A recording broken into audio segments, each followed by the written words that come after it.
Husband का case आता है कि मेरी वाइफ का मुझे डाउट है, इसका कहीं अफेयर चल रहा है और मैं इसकी लॉयल्टी चेक करना चाहता हूँ। कहते जी अंकुर जी आपने तो मेरा घर बर्बाद कर दिया, मैं आपको मिलके ना गोली मारना चाहता हूँ। मिलता जुलता है तो हम लोग बहुत बार on the spot red handed भी पकड़वा देते हैं, रेड्स डलवा देते हैं। वीडियो बना रहा था उसकी, अब मैं उसकी वीडियो शूट कर रहा था और वो लोग मुझे देखे और पीछे से गन शॉट्स हम लोगों के पीछे हुए हैं। अंकुर जी मुझे ना उसका इन्वेस्टिगेशन नहीं करवानी। कहती मुझे एक चीज चाहिए जो शायद आप दिलवा सकते हो। मैंने कहा बताओ मैम क्या चीज है। कहती मुझे जी उसका अंडरवेयर चाहिए। मेरे को उस तांत्रिक बाबा ने कहा है तू मुझे इसका अंडरवेयर ला दे और मैं तेरे को इसके तेरे जीवन में ये वापस ला दूंगा। स्वागत है आप सभी का हमारे नए पॉडकास्ट चैनल पे जिसका नाम है निप्पू टॉक्स।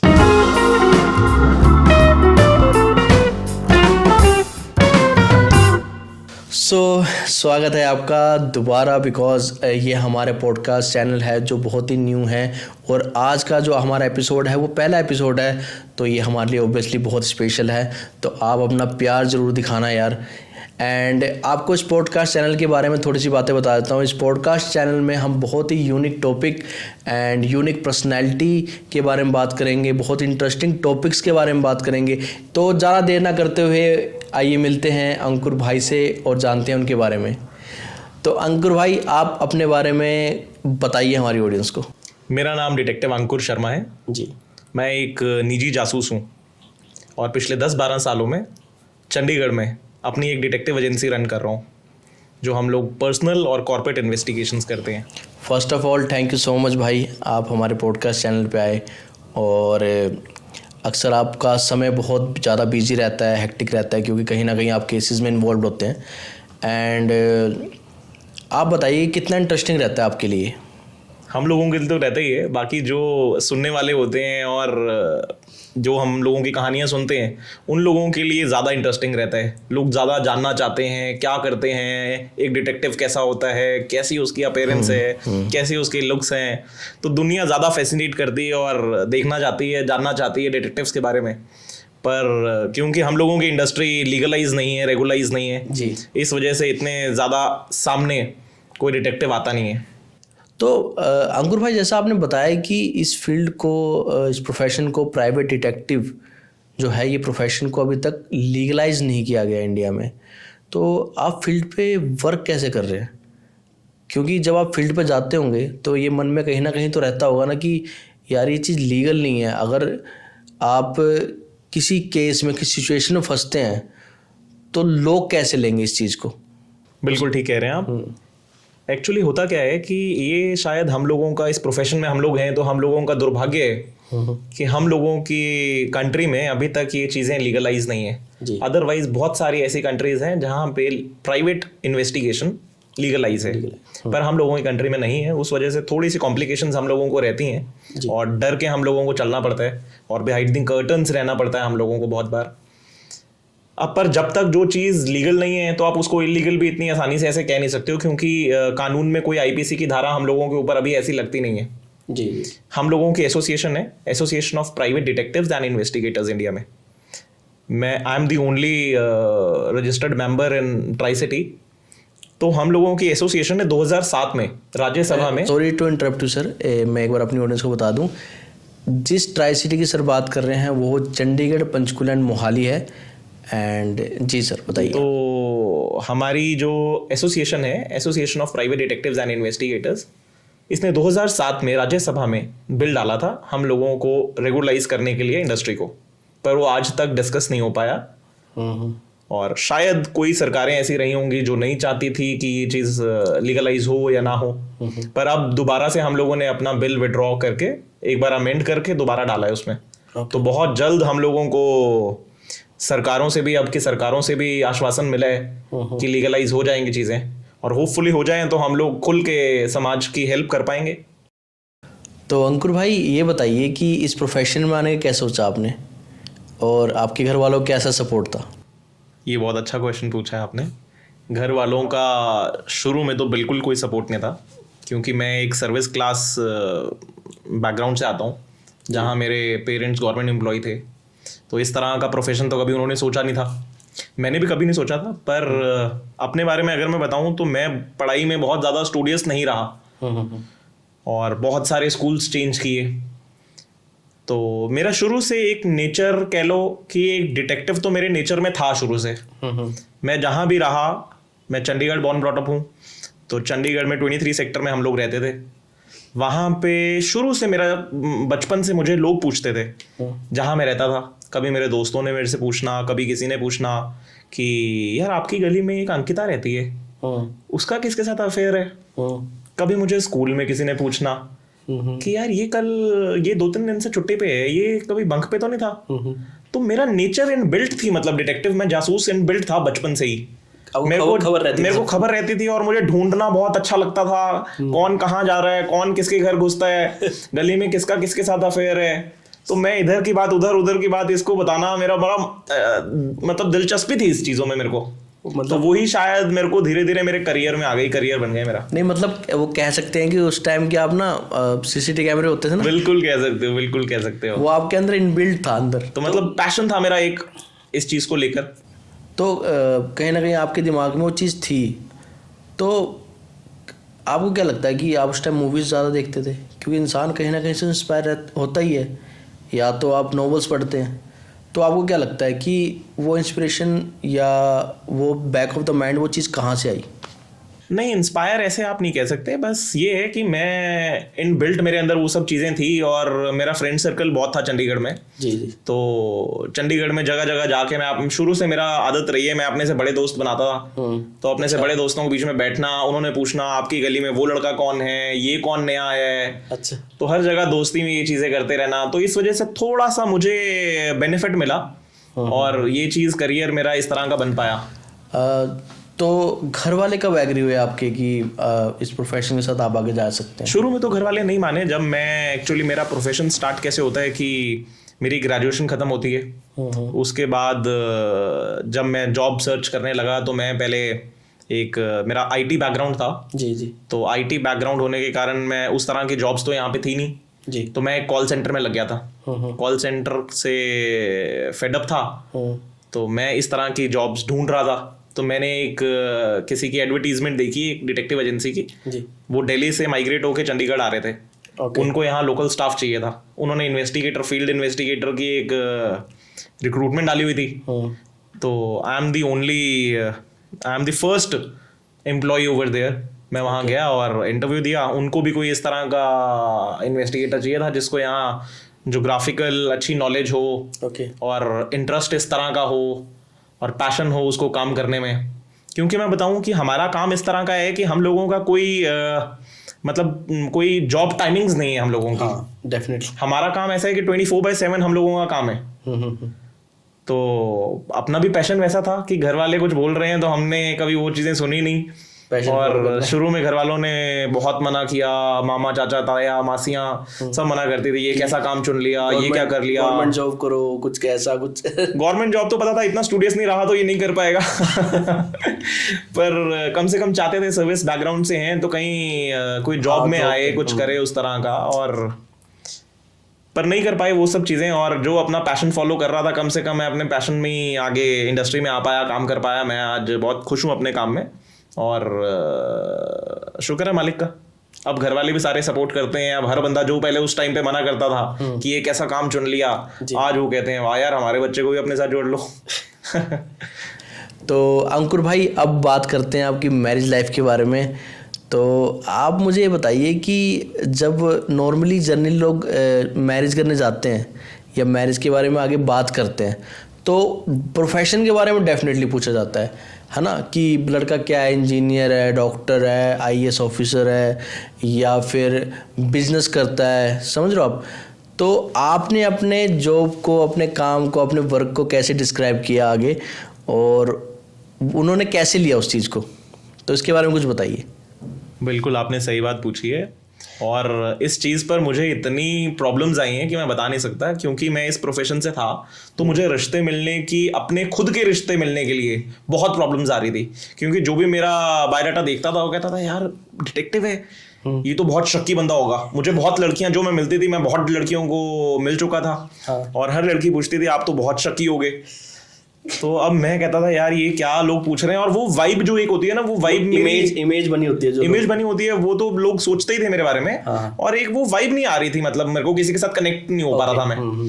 तो विद द गॉड ग्रेस ये एक अच्छा रिश्ता मिला, पंजाबी रिश्ता मिला मुझे। और लोकल थी वो लोग भी, लोकल है, मेरे शादी हो चुकी है, अब मेरी छोटी एक बेटी है, तो चंडीगढ़ से ही हैं वो लोग भी। उन लोगों को मेरा बायोडाटा जब मिला तो हम लोग दोनों परिवारों में बातचीत हुई और मिले। जब मैं आपको बताऊं कि मेरी फर्स्ट मीटिंग थी, फर्स्ट मीटिंग में हम लोग मिले और दोनों की फैमिलीज ने कहा कि चलो लड़का लड़की को जरा साइड पे बिठा दो और ये आपस में एक बार बात करके देख ले दोनों को, ठीक है। तो हम लोग जब साथ में बैठे हैं, अलग बैठ के हम लोगों ने बातचीत करी, तो उसने भी मुझसे पूछा कि क्या काम है आपका, और मैंने भी अपना थोड़ा काम के बारे में बताया। तो मैंने उसे कहा कि आपको डर तो नहीं लग रहा कि इस तरह का मेरा काम है? तो कभी आप हर लड़की में जिससे मिलता था वो डर जाती थी कि इस तरह का काम है, ये तो बहुत रिस्क वाला जॉब है आपका। तो पर यहाँ मेरा जहाँ शादी हुई है ये कूल लड़की है और ये भी बिजनेस फैमिली से है, तो ये इतना मतलब डरी नहीं इस चीज को लेकर, बल्कि उसने दिखाया कि उसका खुद का इंटरेस्ट है इस चीज में बहुत ज्यादा। अच्छा। वो कहती मैं तो बड़ी ही सावधान इंडिया, CID ये एपिसोड देख देख के तो मैं बड़ी हुई हूँ। तो मेरा तो खुद का कहती बड़ा मतलब इंटरेस्ट रहा इन सब चीजों में। फिर मैंने जब उसको अपने 2-4 किस्से सुनाए तो हम लोग साइड पे बैठ के बहुत हंसी मजाक कर रहे थे। तो दोनों फैमिलीज देख रही थी यार ये एक ही फर्स्ट मीटिंग में इतनी खुश है, हाँ ये पागलों की तरह हंस रहे हैं और इतनी बातचीत कर रहे हैं। तो हम लोग जब फिर वापस अपनी टेबल पे आए हैं तो दोनों की फैमिली ने पूछा, हाँ जी पहले लड़के को पूछते हैं, तो पहले मेरे को पूछा गया कि हाँ जी बताओ कैसी लगी लड़की, क्या कहते हो? मैंने कहा जी ऐसा मेरी तरफ से तो आप बताओ लड़की वाले हो, मुझे तो सब कुछ बढ़िया है, मैं तो आपकी पहले ही जो पूछ पड़ताल करनी थी कर चुका हूँ। मैं अपना फर्ज निभा चुका हूँ, मैं तो अपना काम कर चुका हूँ, बिहाइंड द कर्टन जो करने थे। तो बाकी आप लोग बताएं। तो फिर वहां लड़की ने भी मुस्कुरा के एक जवाब दिया कि यस है। तो बस वहीं लड्डू शड्डू खिलाए और शुरू हो गया। पर ये है कि मेरे को बहुत मुश्किलों से रिश्ते मिल रहे थे उस वक्त। हर बंदा जो भी रिश्ते देखने के बाद मिलने आता था तो डर जाता था। नहीं उनको ये भी रहता होगा ना कि हम तो जा रहे हैं रिश्ता करने और अगला बंदा हमारा पूरा बैकग्राउंड ना लेके बैठा हो। सही बात है, बिल्कुल ठीक बात है। तो अंकुर भाई आपने बीच में कहा कि रिस्क रहता है, तो रिस्क क्या रहता है बेसिकली, आप मुझे उसके बारे में बताइए। रिस्क लाइफ का रहता है। सीरियसली? अभी जो काम आपको पहले बताया हम लोग कर रहे हैं, लीगलाइज काम नहीं है। हाँ। और जो रिस्क मैनेजमेंट जॉब्स हम लोग कर रहे हैं, अगर सामने वाले को कई बार पता लग जाए तो बहुत सारे थ्रेट्स भी आते हैं, धमकियां आती हैं। अच्छा। और दुश्मनियां हो जाती हैं, क्योंकि कोई हम लोगों को पुलिस गवर्नमेंट की तरफ से कोई हेल्प है नहीं। हाँ। तो इस वजह से डर रहता है। और बहुत बार हम लोगों के साथ ऐसा हुआ है, अपने एक्सपीरियंसेस रहे हैं। आप एग्जाम्पल के तौर पे ले लो, अगर सपोज अभी किसी एक हस्बैंड को एक वाइफ फॉलो करवा रही है, चेक करवा रही है उसका क्या रूटीन है, क्या एक्टिविटीज हैं, हम लोग उस हस्बैंड को फॉलो कर रहे हैं। और होता क्या है नेचुरली क्या कि अगर हम लोग कुछ हस्बैंड के खिलाफ कोई एविडेंस निकल आता है, उसका कहीं कोई एक्स्ट्रा मैरिटल अफेयर है, हम उस तरह का कोई एविडेंस निकाल के जब वाइफ को दे देते हैं तो बहुत सारे, हर घर टूट नहीं रहा ना। हाँ हाँ हाँ। कई बार हस्बैंड्स अपनी वाइफ को फिर भी घर में प्यार प्यार से पुचकार के मना लेते हैं, उनका घर ठीक हो जाता है। पर बाद में वो हस्बैंड पूछता है अपनी वाइफ से कि यार तूने मुझे आखिर पकड़ा कैसे था? हाँ। क्या किया था तूने? कई बार प्यार प्यार में वो वाइफ के मुंह से निकल जाता है, मैंने तुझे एक डिटेक्टिव हायर किया था। तो डिटेक्टिव का जब नंबर निकलता है तो हम लोगों की दुश्मनियां हो जाती हैं, लोग फोन करते हैं। मेरा खुद का एक्सपीरियंस रहा है, मेरे को खुद ऐसा एक्सपीरियंस रहा है कि कॉल आई है ऐसी। अच्छा। कि कहाँ हो जी? बताएं सर, इसके बारे में थोड़ा और बताएं। तो बस उसका कॉल आता है और बंदा कहता है जी मैं आपका शुभचिंतक बोल रहा हूँ। हाँ। मैंने कहा जी वाह वेरी गुड, बहुत सारे मेरे शुभचिंतक हैं। तो कौन बात कर रहे हैं? कहता है जी आपने जिसका बहुत ख्याल रखा है। मैंने कहा अच्छा। मैंने कहा जी कौन? मैंने पहचाना नहीं। कहते जी अंकुर जी आपने तो मेरा घर बर्बाद कर दिया, मैं आपको मिलके ना गोली मारना चाहता हूँ। गोली मारना चाहता हूँ? मतलब यहाँ तक बात पहुंच जाती है? हम लोगों ने उसको ऐसे एविडेंस निकाल के दे दिए थे वाइफ को कि उसको हम लोगों ने दिखा दिया था कि ये कहाँ जाता है, क्या करता है। उसको हमने बिस्तर पे दिखा दिया था उसकी वाइफ को। और जब वो चीज हुई तो वो बहुत बैड एक्सपीरियंस रहा। और चलो हम लोगों की भी बहुत सारी जानकारियां होती हैं, ऐसा नहीं है कोई गोली मार दी हम लोगों को किसी ने। हाँ हाँ हाँ। हम भी यहाँ बैठ के डिटेक्टिव एजेंसी चला रहे हैं, कोई अंडे तो छील नहीं रहे। बहुत सारे आईबी के और रॉ के इंटेलिजेंस के एक्स एम्प्लॉयज हम लोगों के साथ हैं जो काम करते हैं हम लोगों के साथ। जी बिल्कुल। तो पर फिर भी इस तरह के थ्रेट्स मिल रहे हैं, आई am the only son in my family, तो हम लोगों के लिए एक रिस्क तो है ही है, मेरी फैमिली के लिए रिस्क है। तो घर वालों क्या रिएक्शन रहता है जब आपको ऐसे थ्रेट आ रहे हो या धमकी आ रही हो पीछे अब से? हर चीज तो देखो ऐसा है कि घर में नहीं बताई जा सकती तो घर वाले बेचारे पहले ही डरते रहते हैं, उनको तो वैसे ही सांस नहीं आती जब तक बेटा घर ना आए। बिल्कुल। पर अब जब से मेरा अपना खुद का मेरा बच्चा हुआ है तब से हम लोग भी थोड़ा सा उस तरह के अब रिस्क वाले काम ज्यादा नहीं करते। एक उम्र होती है, उस उम्र में हर बंदा करता है इस तरह के काम, और अभी भी करते हैं, पर थोड़ा सा एक लिमिट सेट कर ली है अब। तो अंकुर भाई आप बता रहे थे कि आप सब तरह के केसेस नहीं लेते, तो मतलब आप किस टाइप के केसेस लेते हो अभी, उसके बारे में बताएं कुछ। हम लोग वैसे ज्यादातर पर्सनल और कॉर्पोरेट इन्वेस्टिगेशंस करते हैं। अच्छा। पर्सनल में हम लोगों के पास मैट्रिमोनियल केसेस आते हैं। मैट्रिमोनियल में pre marital, post marital, loyalty checks, girlfriend boyfriend, affair cases, इस तरह के केसेस होते हैं। और वैसे ही हम लोगों के पास कॉर्पोरेट केसेस आते हैं। कॉर्पोरेट में हम लोगों के पास pre employment, post employment, labour court cases बहुत सारी कंपनीज के थ्रू आते हैं। तो इस तरह का काम रहता है, पर मैक्सिमम मेजॉरिटी जो हम लोग काम करते हैं जिसमें मैं भी दिलचस्पी रखता हूँ वो पर्सनल इन्वेस्टिगेशंस में रखता हूँ। मेरे को खुद बहुत पसंद है ये चीज़ें करना। तो अंकुर भाई ये आपने जो बताया जिस टाइप केसेस आप लेते हैं, तो इसमें आपने जिक्र किया प्री मैरिटल इन्वेस्टिगेशन, तो इसके बारे में बताइए, इसमें क्या रहता है? प्री मैरिटल इन्वेस्टिगेशन शादी से पहले की इन्वेस्टिगेशन है। अच्छा। जिसमें एक कोई भी, चाहे तो लड़की वाले चाहे लड़के वाले, एक दूसरे का पता कराते हैं शादी से पहले कि ये रिश्ता हम लोगों को आया हुआ है, तो क्या हम लोगों को यहाँ ये एक सही रिश्ता है, यहाँ शादी कर लेनी चाहिए कि नहीं कर लेनी चाहिए। जैसे आप जानते हो एक शादी करना इंडिया में बहुत ही बड़ा स्टेप होता है, पूरी लाइफ एक लड़के वाला या लड़की वाले इन्वेस्ट करने जा रहे हैं अपनी। तो उससे पहले अगर हम लोग एक इंक्वायरी, एक प्रोफेशनल इंक्वायरी करवा लें तो मुझे लगता है एक बहुत अच्छा ओपिनियन है। हाँ बिल्कुल, मतलब सही कहा आपने कि अगर मैरिज से पहले लोग ये सब चीज़ें पता करवा लें तो आफ्टर मैरिज कोई ये नहीं कह पाएगा कि यार हमें पता नहीं था कि हमारी वाइफ या हमारी बहू ऐसी है, या फिर लड़का ऐसा निकला, है ना। तो अच्छा रहता है, बढ़िया रहता है। तो अंकुर भाई एक ना जब आप ये सब चीज़ें बता रहे थे तो आपने एक वर्डिंग यूज़ की थी, लॉयल्टी टेस्ट। सुनने में बड़ा इंटरेस्टिंग लग रहा था, बहुत अच्छा साउंड कर रहा था, तो मेरे को इसके बारे में बताइए कुछ। लॉयल्टी चेक क्या होता है? किसी की भी लॉयल्टी चेक करना।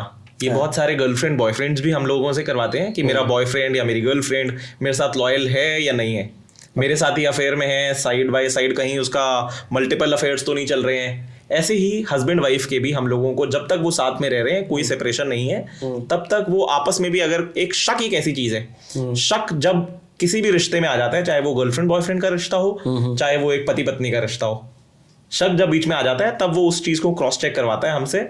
और हम लोग फिर लॉयल्टी चेक्स में हम लोग अपने अंडर कवर भी लगाते हैं।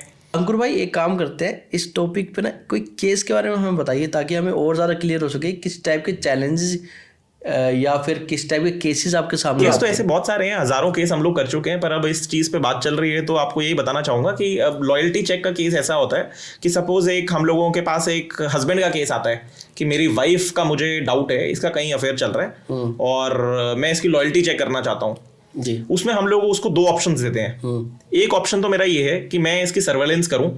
सर्वेलेंस में हम लोग उसको फिजिकली फॉलो करेंगे और उसकी एक्टिविटीज नोट करेंगे जी। तो जो भी उसका दिनचर्या होगा, एक्टिविटीज होंगी, रूटीन होगा, वो हम लोग क्लाइंट को फोटोग्राफी, वीडियोग्राफी एविडेंस देते हैं। ये सुबह से शाम तक यहाँ आती जाती है और ये इसका रूटीन है।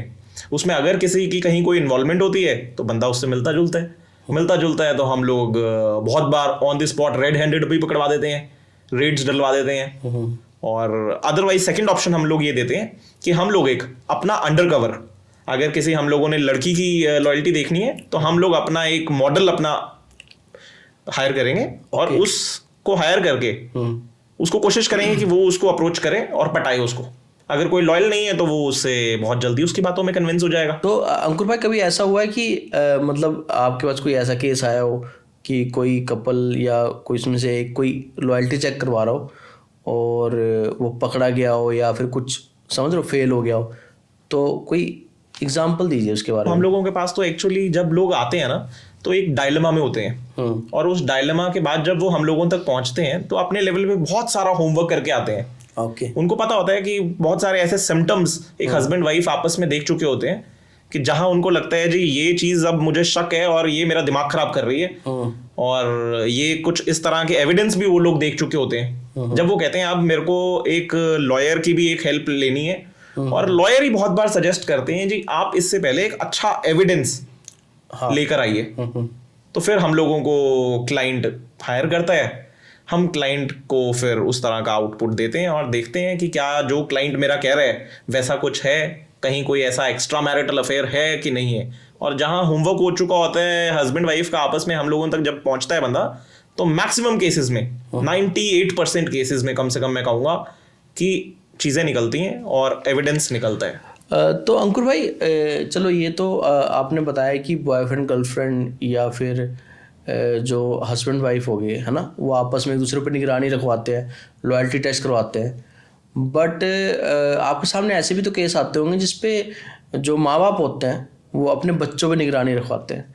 बहुत ज़्यादा, और आज के टाइम की नेसेसिटी है, हम मॉडर्नाइजेशन की तरफ बढ़ रहे हैं, तो हर बच्चा सोशल मीडियाज पे आजकल बच्चों के अकाउंट्स हैं, और बहुत अच्छी चीज़ें बुरी चीज़ें सब चीज़ें उस पर अवेलेबल हैं। आप किस चीज़ को देखना चाहते हो वो चीज़ आपको मिलेगी। इतनी डेटिंग एप्लीकेशंस यहाँ चल रही हैं कि चीज़ें बहुत आसान हो गई हैं, एक किसी को भी अप्रोच करना बहुत आसान हो गया, ओपन रिलेशनशिप्स चल रहे हैं, तो इतना ड्रग्स फैल रहा है और अफेयर्स हो रहे हैं। तो माँ बाप देखना चाहते हैं कि मेरा बच्चा कहाँ इन्वॉल्व है, कहाँ जाता है, स्कूल के बाद ट्यूशन पहुँच रहा है कि नहीं पहुँच रहा, और स्कूल के बाद सीधा घर पे है, घर से अगर कहीं निकल रहा है तो कहाँ जा रहा है, आ रहा है। क्योंकि हम लोग अपनी डेली लाइफ में ना एक्चुअली माँ बाप भी इतने ज़्यादा बिजी हो गए हैं कि हम लोग बच्चों के ऊपर हर वक्त 24/7 नज़र नहीं रख सकते हैं। आज बच्चे आप देखो, अपने अपने रूम, सेपरेट रूम्स है बच्चों के पास। जी बिल्कुल। और मोबाइल्स अपने सेपरेट हैं, बच्चे स्कूल में मोबाइल लेके जा रहे हैं, हर चीज़ कर रहे हैं।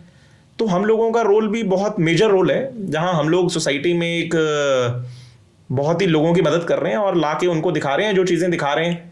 कि अभी पीछे हम लोगों के पास एक केस आया था, मैं आपको बताऊं, जहां एक 6th स्टैंडर्ड की लड़की, चंडीगढ़ की कॉन्वेंट स्कूल की लड़की का कहीं अफेयर निकल के आया था। माँ बाप ने केस दिया और हमने जब उसको फॉलो किया तो हम लोगों ने रेड डाल के उस होटल में पकड़ा। अपने से कम 10 साल 12 साल बड़े लड़के के साथ वो लड़की इन्वॉल्व थी।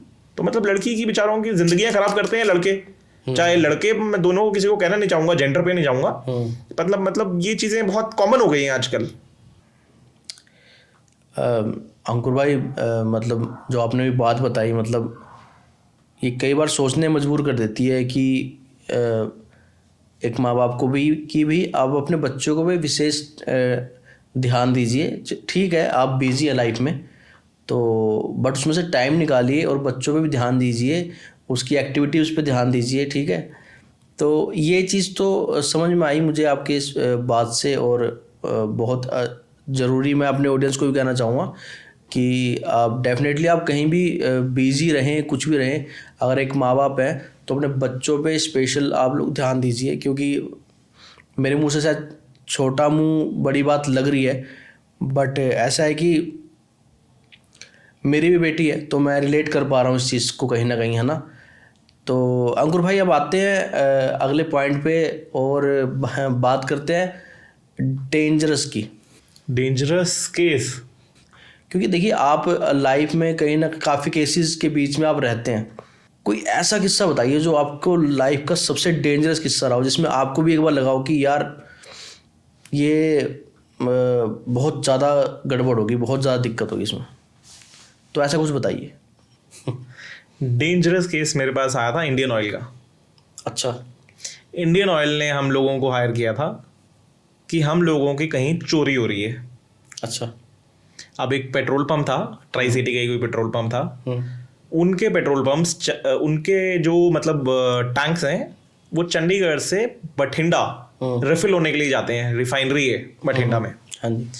अब वो लोग कहते थे यार हम लोगों ने अपनी चोरी बचाने के लिए अपने ट्रक्स पे कैमरास भी लगवा दिए हैं, जीपीएस भी लगवा दिए हैं, पर हम लोग, वो हमारे ड्राइवर्स उसको तोड़ देते हैं, कैमरास तोड़ देते हैं, जीपीएस तोड़ देते हैं, हम लोग ट्रैक ही नहीं कर पा रहे। तो मैंने कहा जी बड़ा इंटरेस्टिंग काम है। मैंने कहा जी कर देंगे। कहते कैसे करोगे? तो अब इसमें क्या होता था, ट्रक चंडीगढ़ से चलता था और बठिंडे जाता था। बठिंडे जाते वक्त रास्ते में मानसा डिस्ट्रिक्ट में एक ढाबे पे रुकता था। अच्छा। उस ढाबे पे होती थी चोरी। अच्छा। चोरी कैसे करते थे? ट्रक को उन्होंने एक साइड लगाते थे और पूरा अंधेरा। हम लोगों ने इस केस पे 4-5 दिन लगाए। पहले तो ये आइडेंटिफाई किया कि वो कौन सी जगह है जहां पर ये चीज इस तरह की घट रही है। हम लोगों को पता लग गया, ढाबा पता लग गया। वो एक ऐसा सन्नाटे वाली जगह पे और अंधेरे वाली जगह पे ढाबा था जहां वो ढाबा चलता नहीं था, नाम का ढाबा था। वहां सिर्फ इस तरह के टैंक्स लाए जाते थे, उसमें से पेट्रोल निकाला जाता था। अच्छा। हम लोगों ने जी जब फाइनल सब कुछ देख लिया, कर लिया, उसके बाद हमने कहा अब हमने इसको, क्योंकि एविडेंस तो चाहिए। हाँ जी, हाँ जी। End of the day client तो मेरे से एविडेंस मांगेगा, आप अगर बोल रहे हो तो उसका सबूत दिखाओ। अब मैंने कहा यार मेरे को तो वीडियो बनानी है, अंधेरा बहुत ज्यादा है। और आपने देखा होगा हाईवेज पे हम लोग कभी जाते हैं तो किसी किसी ढाबे पे ना बल्ब्स वाले पूरी रोड पे बल्ब्स लगे होते हैं, छोटे छोटे बल्ब्स लगा रखे होते हैं उन्होंने, उसकी बहुत कम रोशनी होती है। तो वो उस रोशनी के पास जाके ट्रक रुकता था और थोड़ा सा ट्रक को जान के ट्रक ड्राइवर स्लांट खड़ा करता था। अच्छा, ताकि वो तेल, वो पेट्रोल एक साइड आ जाए। उसके बाद जी वो उसमें से चोरी करते थे। अपने ढाबे के अंदर से वो ड्रम्स लेके आते थे और उसमें पेट्रोल और डीजल जो भी होता था वो निकालते थे। अब मैंने उसमें जी वीडियो बनाने की कोशिश करी। मैंने इतना रिस्क लिया वहां पे कि मैं उस ढाबे तक पहुंच गया। अच्छा। पूरा सन्नाटा, सिर्फ वो 2-4 लोग वहां पे, ढाबे वाले और ट्रक ड्राइवर। तो आप अकेले थे उसमें? नहीं, मेरे साथ टीम होती है, 2-4 लोग हम भी थे। अच्छा अच्छा। हमने एक अपनी गाड़ी प्लेस कर दी आगे जगह पे। हमने भी अंधेरे में गाड़ी प्लेस करी और मेरे इन्वेस्टिगेटर्स गाड़ी में बैठ गए। मैंने उन्हें कहा बस तुम पोजीशन लेना, तैयार रहना, मैं जाता हूँ और वीडियोस बना के आता हूँ पास जाके। मैं जाता जाता जाता जाता ढाबे पे पहुंच गया। जैसे मैं ढाबे पे पहुंचा, मैंने कहा जी यहाँ पे मैं चाय ऑर्डर करता हूँ। मुझे देखते ही सब ढाबे वाले कॉन्शियस हो गए कि एकदम अचानक ये कौन आ गया। तो वहां कोई मतलब ढाबे पे कोई नहीं आता और रात के 2-3 बजे थे।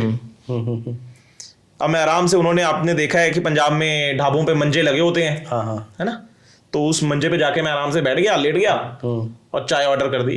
उसने मुझे आके सिर्फ ये कहा चाय में टाइम लगेगा। तो उनका बेसिकली मतलब वो था, उनका चाय से कोई मतलब नहीं था, ऑर्डर में तो उनका इंटरेस्ट ही नहीं था।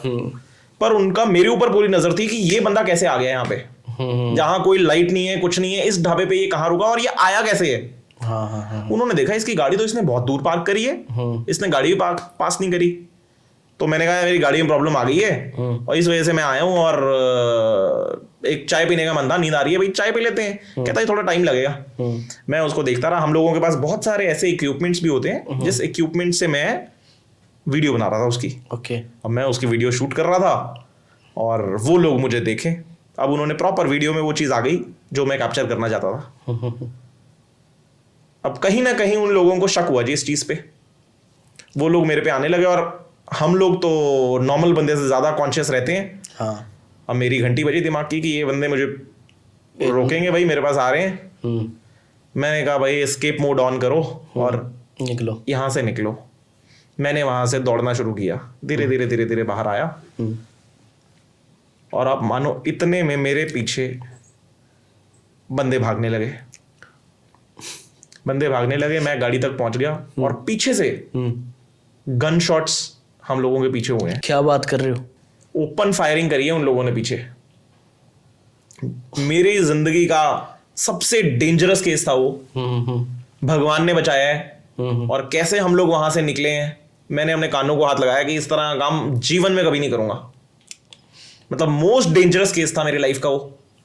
बस भगवान वहां से बचा के ले आया तो शुक्र है। पर वो काम हम लोगों का हो गया, जो हम दिखाना चाहते थे वो सब हम लोग वहां दिखा चुके हैं। पर फॉलो तो जरूर किया होगा आप लोगों, उन लोगों ने बहुत दूर तक करते रहे। पर हम लोग भी अपने पास कुछ अच्छी पावरफुल गाड़ियां रखते हैं, तो हम लोग भी फिर कहां से निकल गए, कैसे निकल गए, मतलब भगवान ने बचाया। मैंने आपको कहा तो बस जान बची है उस दिन, अदरवाइज आपके साथ आज ना बैठा होता। ये तो आपने मतलब वाकई ये बहुत डेंजरस था कि आपके ऊपर ओपन फायरिंग हो रही है। बस वो आप पूछो ना कि उस वक्त कुछ नहीं समझ आ रहा था क्या हो रहा है क्या नहीं हो रहा, और किसी को भी सुनाते हैं तो वो भी विश्वास नहीं करता कि अच्छा ऐसा भी हो सकता है। क्योंकि अंकुर भाई मुझे ऐसा लगता है कि जैसे इस टाइप के किस्से, इस टाइप की बातें ना अक्सर हम लोग मूवीज में ही देखते हैं ना, कि गोली चल रही है, पीछे से बंदा भाग रहा है, वहाँ से निकल रहा है, एंड इस टाइप के कोई किस्से सुनने में अगर तो काल्पनिक वाली बात सी लगती है। बट बिहाइंड द कैमरा भी हमने काफ़ी ऐसी आपने बातें बताई जो कि शायद हम पब्लिकली डिस्कस नहीं कर सकते, बट कहीं ना कहीं वो भी काफ़ी डेंजरस सिचुएशन थी। तो वही मैं आपको कहूँगा कि बहुत सारे लोग हम लोगों के वीडियोस भी देख रहे हैं और लोग सोचते हैं कि यार ये तो कितना अच्छा इंटरेस्टिंग काम है। बहुत लड़कियां, नौजवान बच्चे हमें फ़ोन करते हैं कि मैं आपके प्रोफेशन में आना चाहता हूँ। हाँ। पर मैं आपको बताऊं, अगर गिनती के 10 बच्चे मेरे पास आते हैं ना, उनमें से 10 के 10 भाग जाते हैं जब वो देखते हैं कि इतना रिस्क। और एक्चुअली हमारे काम में एक बहुत ज्यादा पेशेंस चाहिए। आप मानो अगर मैं कहीं पे खड़ा हूं ना, किसी की एक्टिविटीज वॉच कर रहा हूं, तो कई बार 8-8, 10-10 घंटे वहां मूवमेंट नहीं होती, तो हम लोग 8-8 घंटे, 10-10 घंटे उसी जगह पे बैठे हैं स्टिल कि मूवमेंट होगी। पर आजकल के बच्चों में उतनी पेशेंस नहीं है। ये तो डेडिकेशन उसी के अंदर है जो जिसके अंदर उस तरह का पैशन है, जो ये काम करना चाहता है। वो अवल्ला बंदे होते हैं, वो उस तरह के बंदे अपने आप वो डिटेक्टिव निकल के मेरे पास आ जाता है। तो अंकुर भाई आपने बात की पैशन की, तो पैशन में अक्सर लोग क्या करते हैं कि लिमिट क्रॉस कर देते हैं। ठीक है, अपनी मंजिल को पाने के लिए लिमिट क्रॉस करना ही पड़ता है बेसिकली, मेरा ये मानना है। तो आप कोई ऐसा किस्सा बताइए जिसमें आपको लगा हो कि इस केस में मैंने अपनी लिमिट क्रॉस की है। ऐसे बहुत सारे केसेस हैं, अब इतने याद नहीं रहते हैं, पर हाँ एक चलो आपने अच्छी बात करी है तो एक अब निकल के आया दिमाग में, स्ट्राइक किया है केस। एक हम लोगों के पास एक केस आता है शिमला का। नहीं, शिमला का केस नहीं था एक्चुअली, केस था वो चंडीगढ़ गई। एक लड़की महाराष्ट्र से चंडीगढ़ आ रही थी जी, तो उसकी फ्लाइट चंडीगढ़ उतरी। ओके। हम लोगों ने उसको चंडीगढ़ से फॉलो करके देखना था ये चंडीगढ़ में कहाँ जा रही है। हम लोगों को हस्बैंड से केस मिला था कि देखो मेरी वाइफ चंडीगढ़ में आ रही है, क्या क्या करती है जी। हमें भी नहीं पता था कि जी ये क्या कर रही है। हमने कहा ठीक है जी, चंडीगढ़ जाएगी, घूमेगी फिरेगी, और मॉर्निंग फ्लाइट उसकी उतरी थी। हम लोग जी वहाँ पे, मैं नॉर्मल अपने घर से तैयार होके निकला, और सर्दियों के दिन थे वो, तो मैं जी तैयार व्यार होके, और हम लोग ज़्यादातर कोशिश करते हैं कि बाइक्स पे अपना काम करें। हाँ। तो मेरे पास बुलेट बाइक है, मैं बुलेट पे अपना सुबह सुबह निकला और अपने इन्वेस्टिगेटर को कलेक्ट करने के लिए मैं पहुंच गया उसके घर के बाहर। तो मैंने उसको हॉर्न मारे, निकल नहीं आता, वो पता लगा जी अभी तो सोया ही पड़ा है। अरे मैंने कहा निकल भैया, इतने में बंदा निकल जाएगा हमारा, पूरी फ्लाइट आने वाली है। अब वो जल्दबाजी में मेरे फोन की वजह से ना, वो बेचारा जैसे उठा वो वैसे ही आ गया। अच्छा। अब उसने एक लोअर डाला था और एक नॉर्मल सी उसने मतलब हुडी सी डाल के ना और शूज डाल के भाग के आ गया। मैंने उससे कहा, मैंने कहा यार ठंड लग जाएगी, कुछ डाला ही नहीं। कहता कोई बात नहीं सर, अभी तो उसने एयरपोर्ट से निकल के अपने होटल ही जाना है, इन बिटवीन मैं आके तैयार होके चले जाऊंगा, आप देखते रहना। मैंने कहा चल लेट ना हो, फटाफट चलते हैं। तो मैं फटाफट, हम लोग एयरपोर्ट पहुंचे और इतने में उसकी फ्लाइट आ चुकी थी। इतने में वो आती है, हम लोग देखते हैं तो उसको एक गाड़ी लेने आ जाती है, गाड़ी पिक करने आती है। और हमें ऐसा बताया गया था कि वो एक टैक्सी में, कैब में जाएगी। अच्छा, पर्सनल किसी कार थी? पर्सनल कार आ जाती है वहां पे उसको लेने। तो हमने कहा जी लो, ये तो जो हमने सोचा नहीं था वैसी चीज हो गई। और वहां से वो गाड़ी में बैठती है और निकल के चल पड़ती है जी। अब एयरपोर्ट से निकलते निकलते वाया जीरकपुर होते हुए शिमला हाईवे पे चढ़ जाती है वो बंदी। अच्छा। तो हमने कहा अब रुकेगी, अब पंचकुला मुड़ेगी, अब रुकेगी, अब रुकेगी।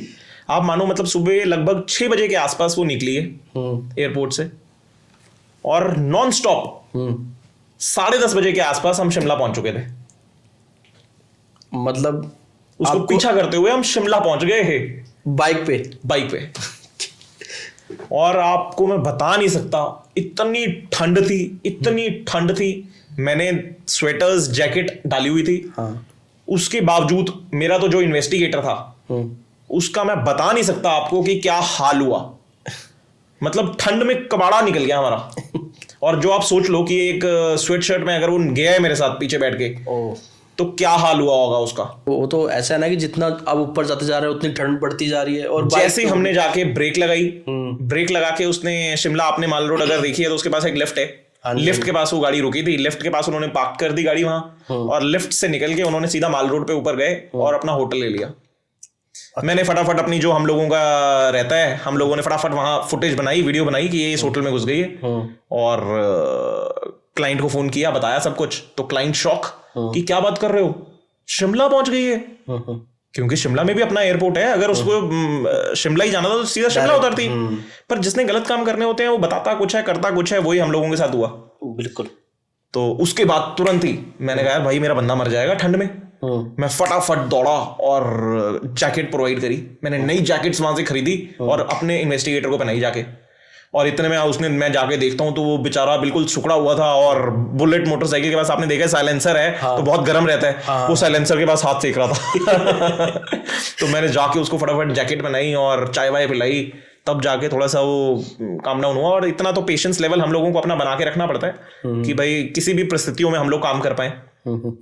तो भगवान ने भी साथ दिया और इन्वेस्टिगेटर की अपनी हिम्मत थी जो उसने काबू रहा और सही रहा। अदरवाइज कुछ भी हो सकता है, जान भी जा सकती है किसी की, इतने ठंड में आप एकदम से पहुंच जाओगे। बिल्कुल। और फिर भी वो बेचारा एकदम बैठा रहा और पेशेंस रखी उसने। बहुत मुश्किल हो जाता है बाइक पे पीछे बैठना, और बहुत मुश्किल, मैं आपको बता नहीं सकता। तो ऐसे बहुत सारे ऐसे केसेस होते हैं जहां हम लोग जो चीज नहीं सोच रहे वो करना पड़ता है, मतलब हो जाता है हम लोगों के साथ। मतलब आप 24/7 रेडी रहते हो कि भाई कुछ भी। उसके बाद हमने तुरंत फिर उसको फिट किया अपने इन्वेस्टिगेटर को, और उसी होटल में 7 वाले रूम में हम लोगों ने अपना रूम बुक कर दिया। 3 दिन वो वहाँ टूरिस्ट प्लेस है, आपको पता है शिमला, तो वहाँ घूमी, हम लोगों ने सारे एविडेंस कलेक्ट किए। वो एक एक्स्ट्रा मैरिटल में थी, और सारे एविडेंस कलेक्ट करके हम लोगों ने वहाँ पे, उसका हस्बैंड ऑन द स्पॉट वहाँ पहुंच गया था तीसरे दिन। अच्छा। तो उसको होटल में रेड मार के वहाँ पकड़ा। तो एक आप किस्सा बता रहे थे मेरे को कुछ, मुझे लगा वो भी एक लिमिट क्रॉस वाला ही लगा मुझे उस टाइम, जिसमें आप बता रहे थे कि आपने उसको पर्सन को फॉलो करते हुए यहाँ से आप राजस्थान तक पहुंच गए थे। तो उसके बारे में बताइए कुछ। वो केस ऐसा था कि हम लोगों को लड़के का केस मिला था, और उसकी वाइफ के तरफ से केस आया था। तो लड़की के पेरेंट्स ने हम लोगों को कहा था कि हमारे दामाद के ऊपर नजर रखो और देखो कि आखिर ये क्या करता है। वो कॉर्पोरेट में जॉब करता था और बहुत अच्छी पोजीशन पे था। उसको हम लोगों ने जी कम से कम 7-8 दिन फॉलो किया चंडीगढ़ में। ओके। और ट्राई सिटी में वो घूमता था, अपनी जॉब से निकलता था, उसके बाद घूमता था। और अचानक ही एक दिन क्या होता है कि मैं खुद उस दिन पर्सनली उस केस पे था, तो मैंने कहा चलो बहुत दिन हो गए, मैं भी फ्री हूँ, आज मैं केस पे जाता हूँ। तो इन्वेस्टिगेटर को मैंने कहा चल आज मैं भी आ रहा हूँ। तो मैं उस दिन बाय कार गया था। और होता क्या है कि क्या कहते हैं, हम लोग जब जाते हैं तो चेक करते हैं कि क्या मूवमेंट्स हो रही हैं क्या नहीं हो रही हैं। तो बंदा सब्जेक्ट जल्दी निकल आया उस दिन अचानक केस से, जल्दी निकला और हम लोगों ने पोजीशन स्टार्ट करी। आप लगाओ कि लगभग हमने 2 बजे उसको चंडीगढ़ से फॉलो करना स्टार्ट किया। एक लड़की अचानक उसकी गाड़ी में आके बैठती है और लगेज सूटकेस लेके आती है। हम समझ गए कि ये तो आज कहीं दूर जाने के चक्कर में है। और वो दूर ऐसा था कि लगभग हम लोग राजस्थान पहुंच गए। 300-350 किलोमीटर हम लोगों को ब्रेक नहीं मारी चंडीगढ़ से फॉलो करना पड़ा। पर उसमें भी जो चीजें वो क्लाइंट चाह रहा था वो आखिर मिल गई उसमें। तो इस तरह से मतलब हम लोगों की कोई अपनी बाउंड्रीज नहीं है। जब हम लोग फॉलो कर रहे हैं और पीछा कर रहे हैं किसी का, तो हम लोग पीछा नहीं छोड़ते हैं और देखते हैं कि हद तक जाते हैं कि आखिर बंदा किस हद तक जा रहा है, कहाँ क्या कर रहा है। क्योंकि क्लाइंट को भी आउटपुट चाहिए, और पर्सनली हमें भी ये होता है कि यार किसी की हम लोग ज्यादा से ज्यादा मदद कर पाए, ज्यादा से ज्यादा, क्योंकि मेरे लिए तो मदद ही है एक मदद। किसी का लोग मुझे कहते हैं, मेरे दोस्त कहते हैं यार तू तो लोगों के घर तोड़वा रहे है, पर मैं कहता हूँ यार मैं घर नहीं तोड़वा रहा, किसी की जिंदगी बचा रहे हैं लोग। ऑलरेडी एक डिप्रेशन में होते हैं जब हम लोगों के पास आते हैं। हम लोग तो सिर्फ उनको एक आईना दिखा के उनको एविडेंस देते हैं कि ये कर रहा है सामने वाला, ये तेरा पार्टनर कर रहा है। आप लोगों की तरफ से कोई ऐसा एक्शन नहीं रहता? नहीं, हम लोग कुछ नहीं करते। हम लोग तो एक दूर दूर रहते हैं और दूर दूर रह के हम लोग बस उनको दिखा देते हैं कि जो आप चाह रहे थे उस तरह की कोई चीज है या नहीं है। कई बार इक्का दुक्का केसेस में ये भी देखने को मिला है जहां 10-20% केसेस में लोग कई बार फॉलो करवाते हैं और चेक करते हैं। हम लोग भी ईमानदार से जब उसको पीछा करते हैं, देखते हैं, तो कोई अफेयर भी निकलता।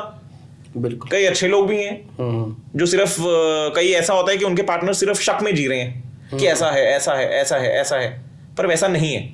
हम उनको दिखाते हैं कि ये ऐसा कुछ नहीं है, तो बहुत सारे लोग उस डिप्रेशन से और उस शक के दिमाग को अपने ठीक कर पाते हैं।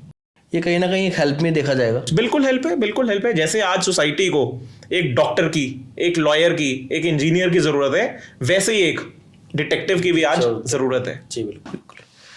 तो अंकुर भाई, हमने आपकी लाइफ से लिमिट क्रॉस वाली बात सुन ली, डेंजरस की किस्से सुन लिए, बट कोई ऐसे केस भी तो आते होंगे जो मतलब थोड़े से अटपटे होते हों, या फिर आपको काइंड ऑफ आप ऐसा लगे कि आप जब आपने उसका केस सुना तो आपको लगा होगा कि यार ये कितनी स्टूपिड बात कर रहा है। मतलब कोई तो रहा होगा ऐसा केस जो बड़ा आपको अजीब सा लगा होगा। चलो, आपकी इसी बात से याद आता है केस। अब होता क्या है कि जनरली हम लोगों को महीने में 250 से 300 इंक्वायरीज आती हैं। हाँ, रैंडम कॉल्स आती हैं, इंक्वायरीज होती हैं, लोगों की क्वेरीज है, और उसमें से हम सारे केसेस तो नहीं कर पाते। गिनती के हम लोग 8-10 केस कर पाते हैं। तो ये बात है, मैं आपको बताने जा रहा हूँ, जो ये 3-4 साल पहले की बात है। अच्छा। तो मुझे एक दिल्ली से एक लेडी का कॉल आता है कि जी मेरे साथ एक लिव इन रिलेशनशिप में लड़का रहता था, और अब वो मुझे डिच करके जा चुका है। उसने अपनी किसी ग्राउंड्स पे ट्रांसफर ले लिए बंदे ने। अच्छा। और शिमला जा चुका है वो, गवर्नमेंट एम्प्लॉय था वो बंदा। तो कहती अब मेरे को ना आपसे ये हेल्प चाहिए कि आप उसकी ट्रांसफर दोबारा दिल्ली करवा दो। अच्छा। मैंने कहा जी ये कैसी बात कर रहे हो, मैं तो कोई मंत्री नहीं हूँ। हाँ। कोई लाइजनर भी नहीं हूँ। कोई लिंक नहीं है। हाँ, मेरा कोई ऐसा लिंक नहीं है, मेरी तो इन्वेस्टिगेशन से रिलेटेड कोई काम है, तो आप बताओ प्लीज। तो कहती नहीं सर, ऐसा ही मुझे सुनने को मिला था कि आप लोग करवा देते हो। मैंने कहा नहीं, सो सॉरी, मैं नहीं करवा सकता, और कॉल कट गई। अब जी रात गई, बात गई। 2-4 दिन बाद दोबारा उसकी कॉल आई। अब ट्रू कॉलर में पता लग जाता है मेरे को, उसकी बात पे नाम उसका थोड़ा सा दिमाग में था, एक सबकॉन्शियस में रहता है ये कौन किसकी कॉल आई थी। तो ट्रू कॉलर अब नाम बताया जाता है तुरंत कौन है। बिल्कुल। तो उसकी जब दोबारा कॉल आती है तो ट्रू कॉलर में पता लग गया 2 दिन पहले ही कॉल आई थी। तो मैंने उठा लिया। तो कहती सर आपने कहा था वो सब तो आप नहीं करा सकते। अच्छा, मेरे दिमाग में एक चीज आ रही है कि मेरे को रात को ना, कहती सर मैं बता रही हूँ, मेरे साथ लिव इन रिलेशनशिप में वो बंदा रहा है, मेरे को रातों की नींद छिन गई है।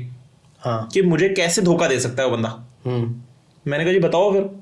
कहती अब मुझे ये आता है कभी कभी कि ये अगर मेरे साथ ऐसे रहा है, हर किसी की बायोलॉजिकल नीड्स होती हैं। बिल्कुल। कहती जितना हम लोग फिजिकल रिलेशन में रहे हैं ना, ये बंदा उस चीज के बिना रह नहीं सकता। तो ये आज भी किसी के साथ रिलेशनशिप में पक्का होगा।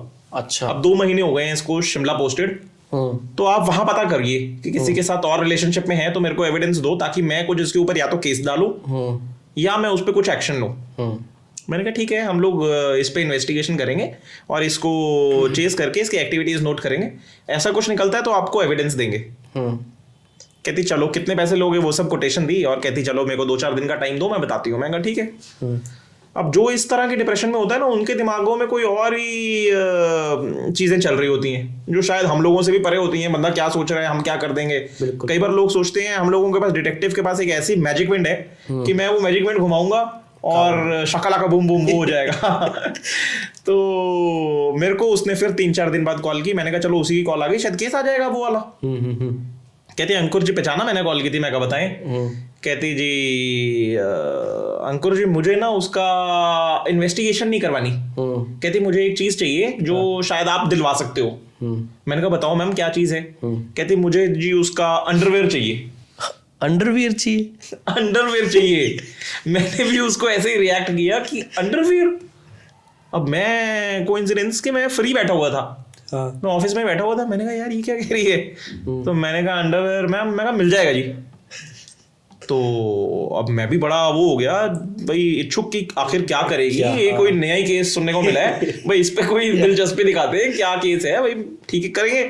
मैंने कहा मैम हो जाएगा। मैंने कहा पर एक बार थोड़ा सा बता दें कि कहाँ रहता है और क्या करता है। गवर्नमेंट एम्प्लॉई है आपने बताया, पर किस महकमे में है, क्या डिपार्टमेंट है, और आप उसका क्या करोगे। अंडरवेयर दे दूंगा मैं आपको, तो आप उसका क्या करोगे।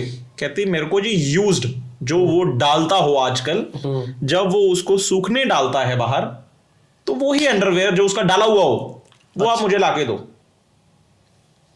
मैंने कहा ला दूंगा जी, पर आप उसका क्या करोगे। हाँ। अंडरवेयर का मुझे भी समझ नहीं आया कि किसी ने करना क्या है। मैं तेरे को ला दूंगा, तू उसका क्या करेगी। कि कोई फैंटेसाइज कर रही है कोई चीज, मेरे दिमाग में कुछ और चल रहा था। हम लड़के अब कुछ और सोच रहे हैं। मैंने कहा पता नहीं यार इसका क्या करेगी। पर उसने जब मुझे बताया कि जी मैं अंकुर जी आपसे जब बात हुई इन्वेस्टिगेशन से रिलेटेड 2-4 दिन पहले, उसके बाद मेरे को आजकल मैं एक तांत्रिक के संपर्क में हूँ। तांत्रिक?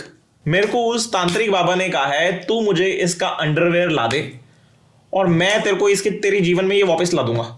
सीरियसली मतलब उसने आपसे सिर्फ उसका अंडरवेयर मंगवाना था? बस कहती वो अपने आप आ जाएगा। वो बाबा मुझे कह रहा है कि मैं तेरे को तेरी लाइफ में दोबारा ला दूंगा। मैंने कहा यार मैं पारिवारिक बंदा हूँ और ब्राह्मण बंदा हूँ, मैं इस तरह की चीजों में नहीं पढ़ता हूँ, पर अब इंटरेस्टिंग लगा था थोड़ा सा तो बात सुन ली उसकी। अब मैंने उसे कहा मुझे 2-4 दिन का टाइम दो, मैं आपको बताता हूँ कैसे क्या किया जा सकता है। अब बड़ा मैंने सोचा, मैंने कहा यार अंकुर ये तो बड़ी मुसीबत में डाल दिया भैया, ये कैसी बंदी है, ये क्या पीछे पड़ गई मेरे। हाँ। तो फिर मैंने भी अपना थोड़ा सा एथिक्स है हम लोगों के अपने बिजनेस में, और मुझे मेरे मॉरल ग्राउंड्स पे ये लगा नहीं कि ये काम करना चाहिए किसी के लिए।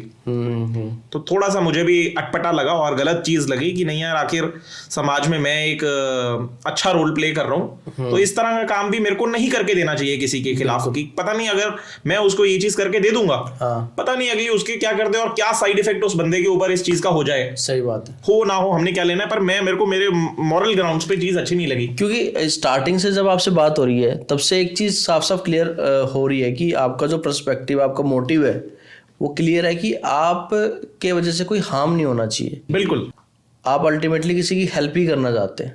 पैसा सब कुछ नहीं है। फैक्ट। तो मैंने जी उसका कॉल उसको करा और उसको कहा कि क्या कहते हैं आई एम सो सॉरी, मैं ये काम नहीं कर पाऊंगा। उस जगह पे मैंने उसे बहाना मार दिया, मैंने चेक कराया और वो वहाँ फिजिबल नहीं है चीज़ ये।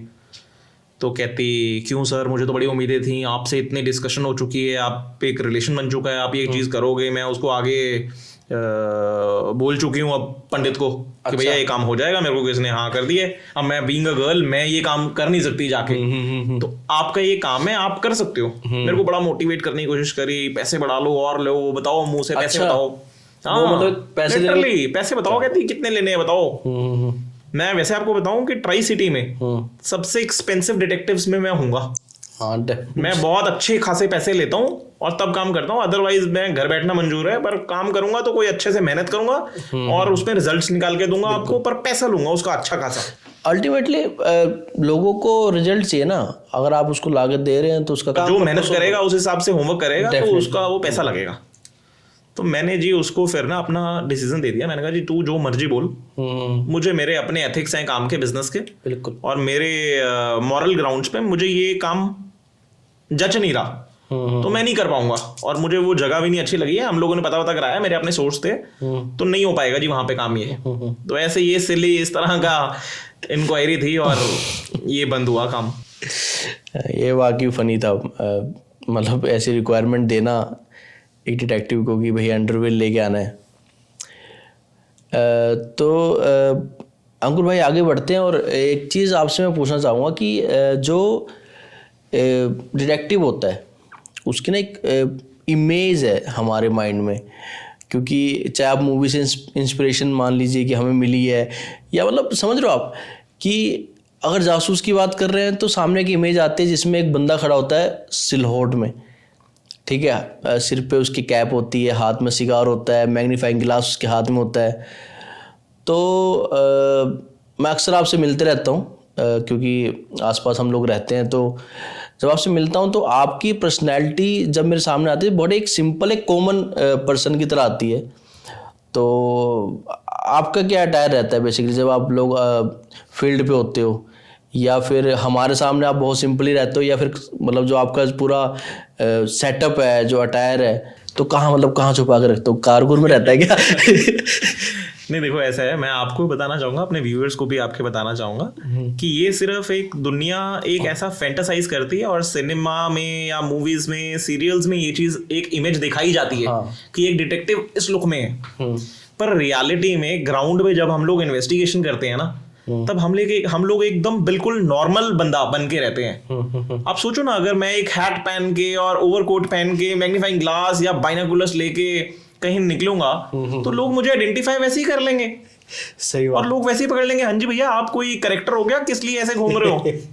तो इसलिए हम लोग बहुत ही साधारण नॉर्मल, और हम लोग तो अपना ये भी समझो आप कि जब किसी केस पे अगर मैं काम कर रहा होता हूँ तो उस केस के हिसाब से हम लोग अपने कपड़े भी उस हिसाब के पहनते हैं कि मैं नॉर्मल भीड़ के बीच में एक नॉर्मल इंसान दिखूं, हाँ, घुल मिल जाओ, मतलब घुल मिल जाऊं उस एटमॉस्फेयर में, तो मैं कहीं बिल्कुल अलग डिफरेंट सा ना लगूं। जो चीज मुझे वहां पे बिल्कुल यूनिक बनाए वैसा नहीं बनना चाहता। मैं कॉमन बन के रहता हूँ।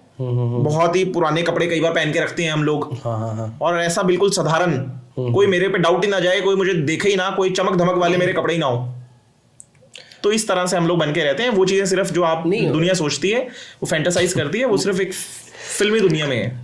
नहीं मतलब अंकुर भाई, मैं ये पूछना चाह रहा हूँ कि कई बार ऐसा केस भी तो रहता होगा आपके सामने कि जिसमें आपको नकली बियर्ड वगैरह या नकली मूछें, मतलब या अपनी पूरी, आप कह लो कि वेशभूषा पूरी चेंज करनी पड़ जाए, तो ऐसा कोई केस जिसमें आपने अपना लुक चेंज किया हो? ऐसा बहुत बार हम लोग अपने कैरेक्टर्स को हम लोगों को बिल्कुल चेंज करना पड़ता है। बहुत बार ऐसा होता है कि एक कोई लंबा केस है, 2 महीने 3 महीने केस चलने वाला केस है, अच्छा, उस पे हम लोग अपने, मेरे पास इन्वेस्टिगेटर्स बहुत सारे हैं, पर मेरे को पता है कि मैं अच्छा रिएक्ट कर सकता हूँ, इसमें अच्छा काम निकाल के आउटपुट मैं दे सकता हूँ, और मैं अच्छा काम कर रहा हूँ। अब पर रोज अगर मैं उस जगह पे खड़ा हो रहा हूँ तो लोगों को डाउट भी जा रहे हैं, सही बात, आइडेंटिफाई भी हो पा रहा हूँ, तो हम लोग अपनी लुक चेंज कर देते हैं। कभी मैं कुछ, अब वो आपको मैं नहीं बताऊंगा कि मैं कब क्या बन जाता हूँ। अब तो अंकुर भाई कोई मतलब ऐसा कोई केस बताइए जिसमें आपको ऐसे अंडरकवर रहना पड़ा हो या आपने कोई लुक चेंज की हो, क्योंकि बिहाइंड द कैमरा जो हम बैठे थे तो आपने एक केस डिस्कस किया था, कुछ हीरो होंडा से रिलेटेड कोई कंपनी का केस था जिसमें आप बता रहे थे कि आप अंडरकवर काफ़ी लंबे टाइम रहे थे, उसके बारे में बताइए कुछ। अंडरकवर से रिलेटेड? हाँ जी, हाँ जी। हाँ। तो ये भी आज से 5-6 साल पहले की बात है। एक हम लोगों को केस आया एक हीरो होंडा कंपनी का।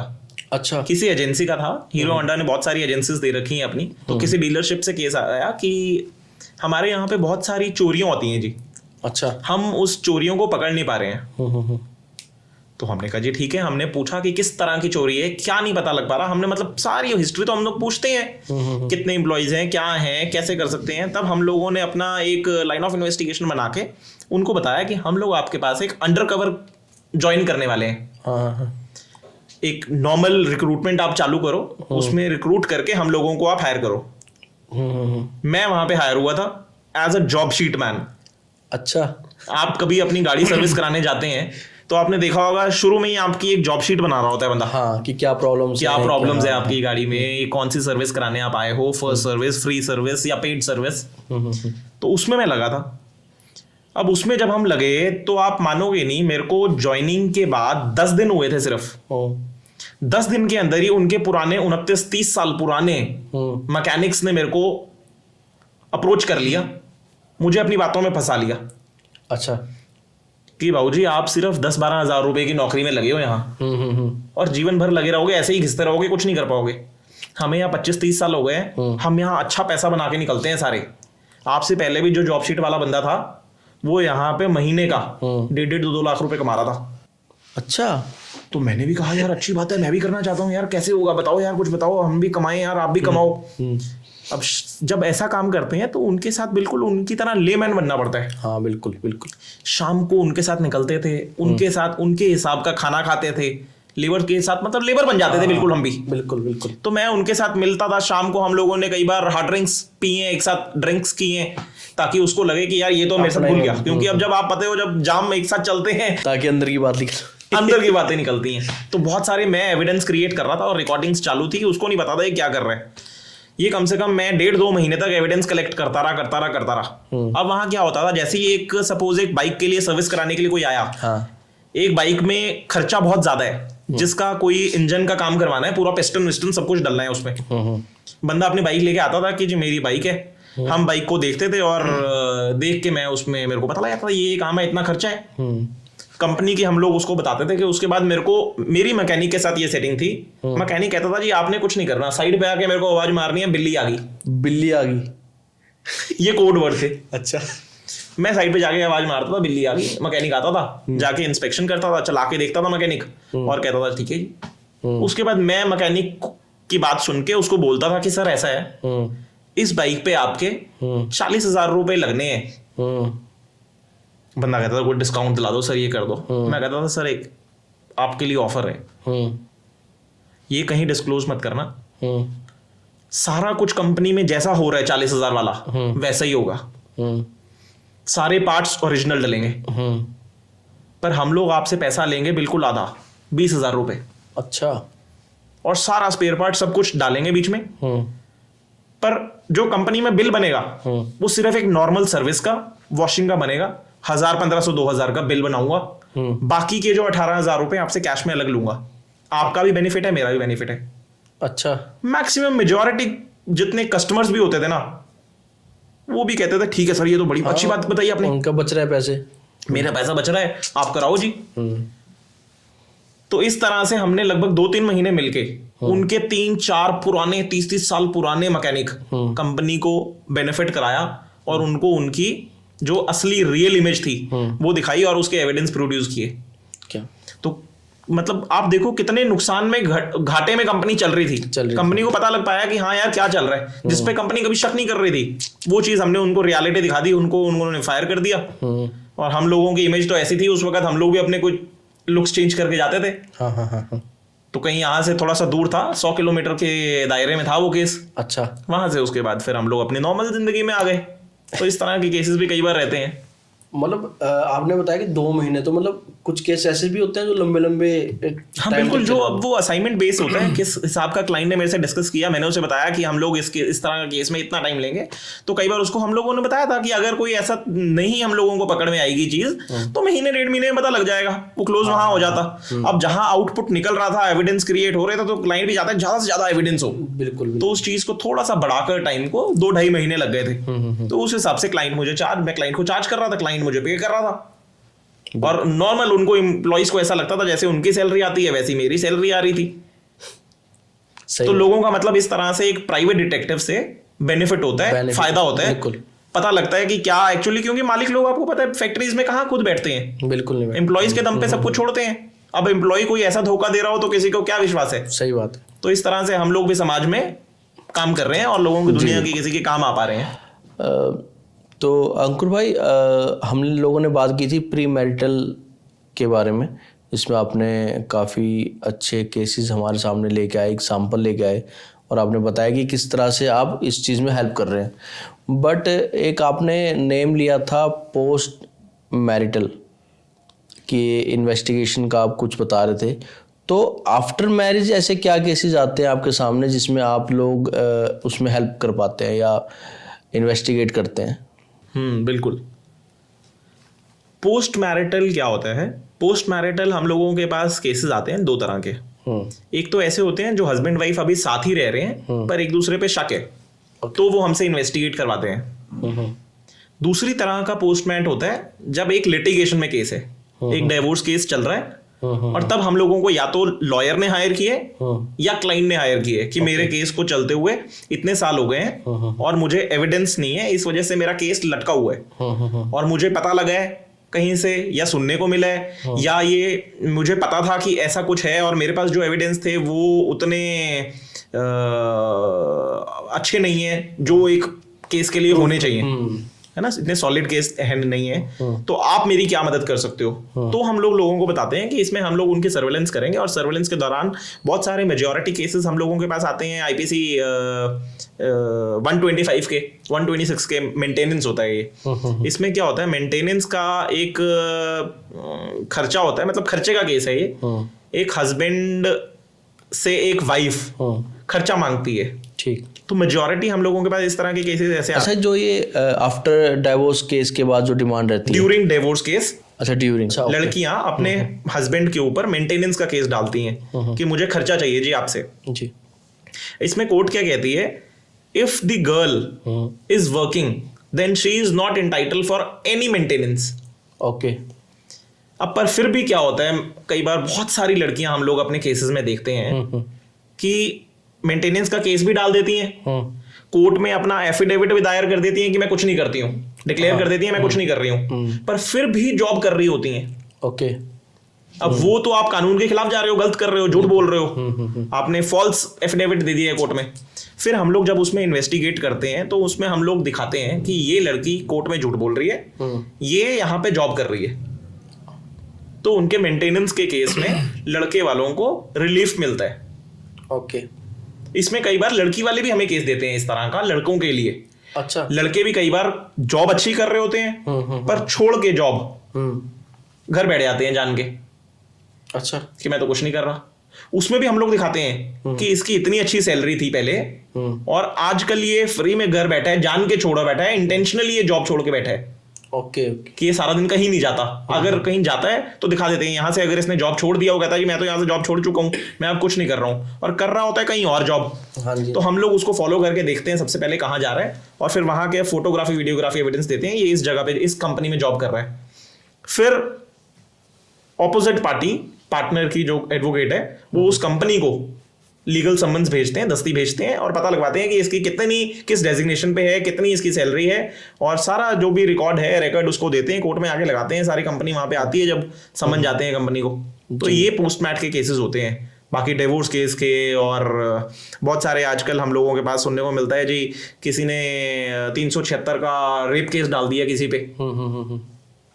अब होता क्या है, शादी होने वाली है लड़का लड़की की, आजकल के यूथ शादी से पहले मिलना शुरू हो जाता है। हाँ, मिलना शुरू हो जाता है, कई बार कुछ गलत चीजें आपस में हो जाती हैं।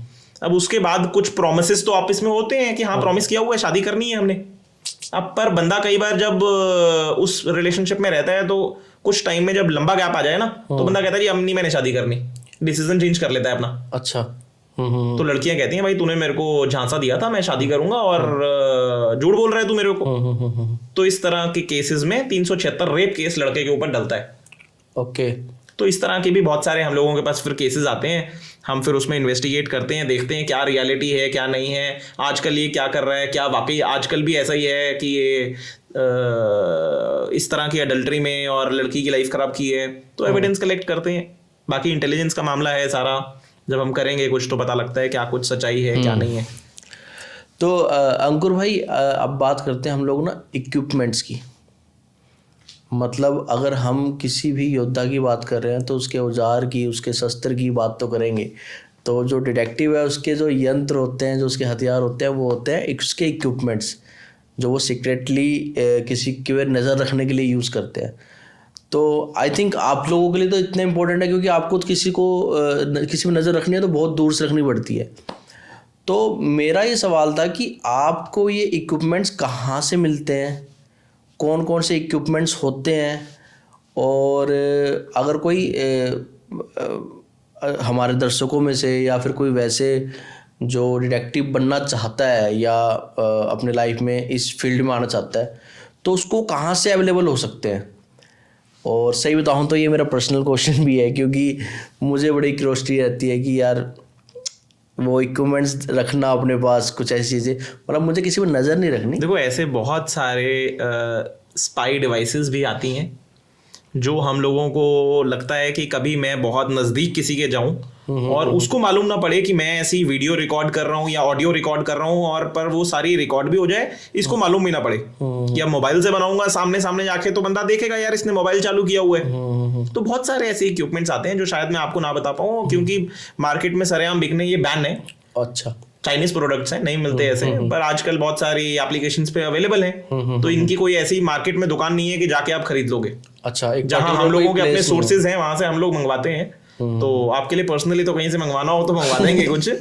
अदरवाइज हम लोग इक्विपमेंट जो हमारा मेजर इक्विपमेंट है वो बाइनोकुलर्स रहता है और हैंडी कैमरास रहते हैं, DSLR रहते हैं। तो इस तरह के हैंडी कैमरा जो हम लोगों का है वो हमारा बेस्ट इक्विपमेंट है कि हम लोग किसी को भी अगर फॉलो करते हैं कभी तो हैंडी कैमरा तो हम लोगों के पास होता ही है।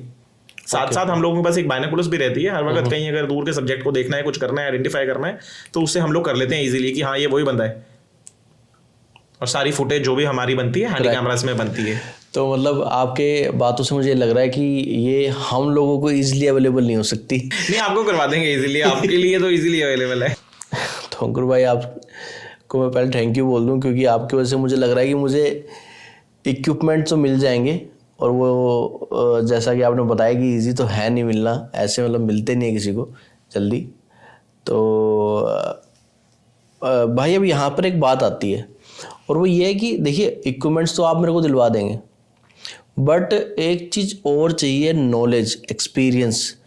तो ये जो चीज़ है ये तो आपको फील्ड पे काम करते ही मिलती है, या फिर आप किसी को मतलब कहीं से कोर्स कर लें या सीख लें। तो काफ़ी ऐसे हमारे दोस्त होंगे जो व्यूअर्स होंगे जो देख रहे हैं इस टाइम, उनको लग रहा होगा कि यार मैं इस फील्ड में आना चाहता हूँ। मैं, जैसे आपने बताया कि आपको बचपन से लगा था कि आप इससे जुड़े हुए हैं, तो उनको भी कहीं ना कहीं रिलेटेबल लगता होगा, कि उनको भी लगता होगा कि भाई मैं भी ये चीज़ कर सकता हूँ बहुत अच्छी तरीके से। तो आप उनको बताइए कि वो कहाँ से सीख सकते हैं, कैसे एक्सपीरियंस लें इस चीज़ का, एंड किसको असिस्ट करें, कब असिस्ट करें। तो मतलब थोड़ा सा उसके बारे में हमें बताइए खुल के। देखो, एक एक्सपीरियंस ऐसी चीज़ है तो ग्रेजुअली विद द टाइम आता है ना। एक डॉक्टर, एक लॉयर, सारी उम्र हम लोग कहते हैं कि वो प्रैक्टिसिंग लॉयर है, प्रैक्टिसिंग डॉक्टर है। क्यों? वो सारा उम्र प्रैक्टिस को निकल जाती है तो वो एक्सपीरियंस चलता रहता है। बिल्कुल वैसे ही हम लोगों के साथ है। मैं कहूँ मैं परफेक्ट हूँ तो मैं परफेक्ट नहीं हूँ। बहुत सारी चीज़ें अपने डेली रूटीन के केसेस में भी सीखता हूँ, है ना। और वही एक्सपीरियंस मेरे आगे केसेस में काम आता है। मेरे को एकदम दिमाग दौड़ता है कि हाँ यार, इस केस में मैं ये चीज़ कर सकता हूँ, इस केस में ये चीज़ कर देता हूँ। तो ये विद द टाइम आता है। और कुछ चीज़ें आपकी इनबिल्ट होती हैं, जो मेरी इनबिल्ट चीज़ें हैं वो तो मुझे किसी ने नहीं सिखाई, है ना। वो चीज़ें मेरे को अंदर से अपने आप आती है, किस केस में मेरे को क्या करना है, क्या नहीं करना। और मेरा अपना दिमाग है जो मेरे को दिखाता है, बताता है क्या करना है, क्या नहीं करना है। और बाकी कोर्स का बताइए, कोई ऐसा कोई कोर्स भी है? कोर्स के बारे में अगर बात करें ना, इस तरह का कोई क्रैश कोर्स या अभी वो उस तरह का इंस्टीट्यूशन कोई हम लोगों की इंडस्ट्री में नहीं है, क्योंकि अभी तक हम लोगों का लॉ नहीं बन पाया, हमारा इंडस्ट्री लीगलाइज नहीं है, रेगुलाइज नहीं है। तो अभी कोई उस तरह का है नहीं, कोर्सेज वगैरह नहीं है। पर हम लोगों की, जैसे मैंने आपको बताया था कि हम लोगों की एसोसिएशन इंडिया की जो है APDI, जो अभी बहुत इस चीज के पीछे पड़ी हुई है कि ये लॉ हमारा पास हो जाए इंडिया में, राज्यसभा में, वो इस तरह के क्रैश कोर्सेज भी बहुत सारे सर्टिफिकेशन इस तरह के बना चुकी है। ओके। क्योंकि हम लोगों ने अपने बिल में डाला है कि हमारे लोग सर्टिफाइड होंगे। हाँ। तो वो सर्टिफिकेशंस और वो कोर्सेज पहले हम लोगों को देने पड़ेंगे, एग्जाम्स देने पड़ेंगे। हमारे पास जब वो सारी सर्टिफिकेशंस होंगी तो आप तब वहां पे रेगुलाइज हो पाएगी मेरी इंडस्ट्री।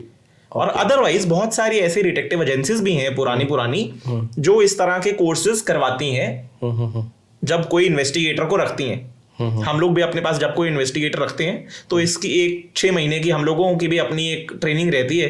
जब मुझे लगता है कि बिल्कुल परफेक्ट है और मेरे दाव पेज पे बिल्कुल परफेक्ट उतर रहा है, वो तो बहुत कम लोग होते हैं जो उतर पाते हैं, तभी वो टिक पाते हैं। पर जो उस पे टिक पाते हैं तो वो फिर आगे हम लोगों को रहते हैं, इंडस्ट्री में मेरे साथ रहते हैं एज अ एम्प्लॉय। इन्वेस्टिगेटर्स मेरे जो रहते हैं फिर वो एक्सपीरियंस रहते हैं।